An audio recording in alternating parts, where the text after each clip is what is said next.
Pico, go ahead, Nolan. Aaron, congratulations on the win, man. A pretty dominant performance turned in. Talk to me about how you're feeling coming out of that one. I feel good. I feel anytime I'm wearing a David August suit after the fight, I feel really good, and I went home with all my money. It was a good night for our team. Just little adjustments I need to make, but overall it was good for me to go into the third round, expand my lungs, feel the pressure going into the third. But thank God everything is good. I'm healthy. My team and I had a great fight week, and I have no complaints. In the first segment of your career, everybody talked about your knockout power. Everybody's been talking about your wrestling recently, and tonight you showed a lot of jiu-jitsu. Do you feel like that's the most underappreciated part of your game? Yeah, to be honest with you, I spent a lot of time with my coach, Tusa, and I love jiu-jitsu. I love jiu-jitsu with the gi, no gi. I've really fallen in love with it, and I'm just trying to be a good martial artist everywhere, whether it be on the ground, off my back. I just love this game. I'm enjoying myself. I'm enjoying my time in the cage. I'm at a good place mentally. I'm really happy with the team that I'm surrounded with. My manager Ali is the best manager in the game. I have my three big brothers in my corner. Life is good. I feel good. I'm happy. I know you're not a huge call-out guy, but after the fight, you seemed pretty fired up. You said, I want a top 10 fight next. So I guess you feel like you're ready to finally return to that level of competition and fight some of those title contenders? Yeah, for sure. I feel like I'm one of the best fighters in Bellator. It sounds so cliche, but everybody always, wants to call people out. But the fact of the matter is that you never know what goes behind closed doors. I don't know what goes. That's why I have a manager. I hire a manager to do all those stuff, so I don't have to do that. So whatever he wants to do, half the time my coaches know who I'm fighting before I do. So at the end of the day, Bellator knows who my manager is. I'm either going to be in the gym or on my horse. So I'll fight whoever. And you did mention Adam Borks. Is that a fight for, out of your losses that really sticks out to you that you really want back? Yeah, I really want to fight Adam Borks. These guys, Henry Corrales, Zach Freeman, Adam Borks, they fought me when I knew nothing in the game. I laugh. I kind of laugh with the stuff I used to think about before a fight. I was so scared going into a fight before, I would have to get a pump, freaking grab my balls and inflate those motherfuckers and step in the cage. I was so scared. I was just like, damn, I just gotta go. Just because I didn't know know what was going on. I was just so new. But yeah, I want to fight those guys. I'm a different person, different fighter, and the thing is I'm evolving. Aaron, congratulations on the win. Do you feel like this is your best performance from start to finish? I mean, this was the pace was absolutely relentless, and he just didn't. No matter what he tried to do, there's just no answer. Yeah, Aiden Lee was a really tough guy. He was actually really just squirmy. His range kind of threw me off a little bit, but I felt good. I have to go back and watch the tape. But I don't have any injuries or anything like that, so I feel good. But once I watch the tape, I'll let you know. I can't give you a clear answer. Were you surprised at how tough he was and his ability to escape all those submission attempts? It looks like some of those anacondas are really, really tight, and he just was able to stay calm and get out of them. Yeah, he really did surprise me, but I was listening to his breathing.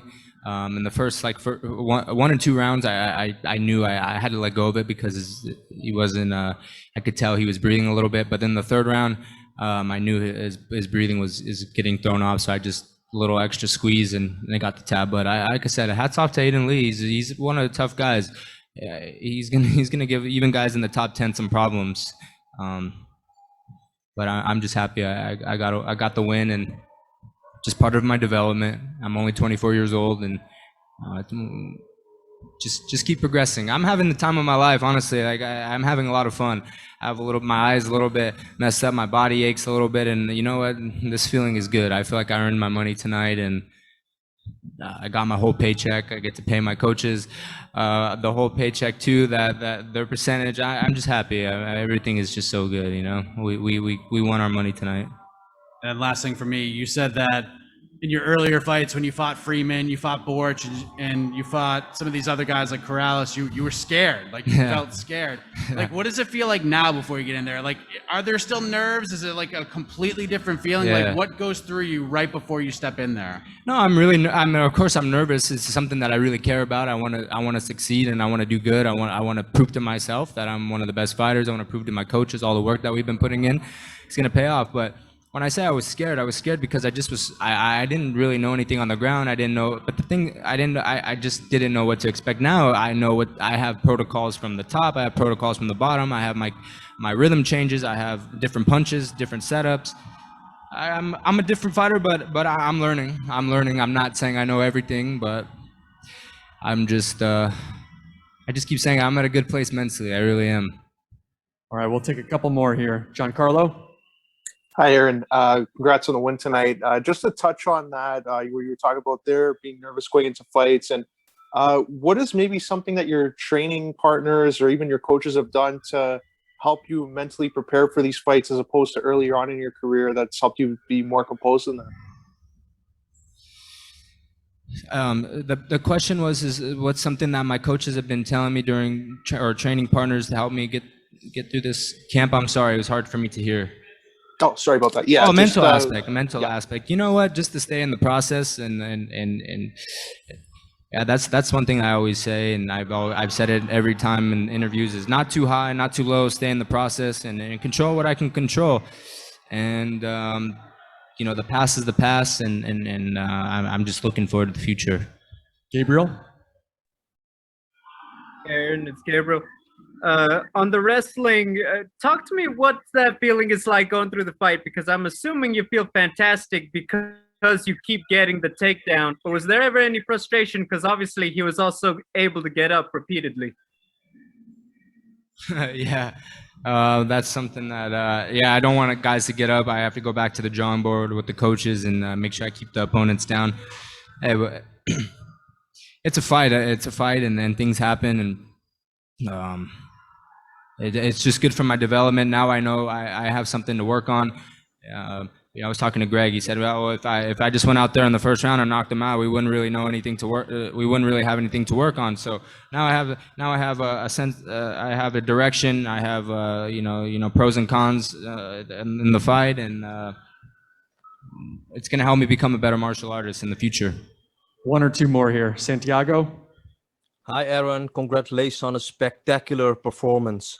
How do you solve a problem like this, where people in the top 10 don't want to fight you? Do you think that after the fight between Pitbull and McKee, it will be easier for Bellator to create a clear path for you to some bigger fights in this stacked featherweight division? Yeah, at the end of the day, I have to just focus on what I can control. I've said it before. I don't know what goes beyond. I don't know what goes on the business side of things. I feel I'm ready to fight anybody on this planet. That's how you have to think as a fighter. If they told me that I'll fight anybody, and I'll leave that side for my manager Ali, and I'll do what I can control, and that's get better. And like I said, Bellator knows where to find me, and like I said, I'm just gonna keep growing. Last one, Andrew. Hey, Aaron, congratulations. Andrew from Blue Collar Media Group here. We talked about it Wednesday, man. We said that wrestling. You said, I asked you the question, what's the most underrated part of your game? You said wrestling. Tonight, I think you silenced a lot of critics with that one. Also, do you think those heavy hands probably intimidated him a little bit with the ground game? Yeah, I mean, a lot of people, if they underestimate my wrestling, I was Olympic alternate at 19 years old. I was a world champion. I beat many NCAA champions. I mean, the list goes on. But I don't care if people say that my wrestling's underrated, this or that. I just want to become a martial artist. That's all I'm concerned about, is being the best fighter on the planet. People can say whatever they want. I got to stay in the process. I can't let anybody from the outside pull me out of that. And we're on to the next one.